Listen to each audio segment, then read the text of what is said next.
Hey guys, আজকে আমরা বেরিয়েছিলাম শ্রাবণী মেলা দেখতে মালিয়াতে। তো যাওয়ার পথে দেখলাম ওয়েদারটা খুবই খারাপ করেছিল, তো তোমরা সেটা দেখতেই পাচ্ছ।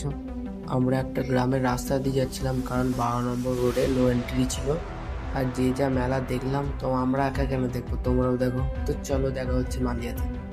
তো গাইস, আমরা চলে এসেছি এখন অনন্তপুর। তো অনন্তপুর থেকে আমরা 12 নম্বর রোড ধরছি। তো এখানে দেখছি ভক্তর ভিড়। তো গাইস দেখো, আজকে ভিড়টা অনেকটাই বেড়েছে, কারণ আগের বারের ভিড়টা ঠিক সেরকম হয়নি। তো বাবার নাম করে চলো আমরা ওই মালিয়ার দিকে।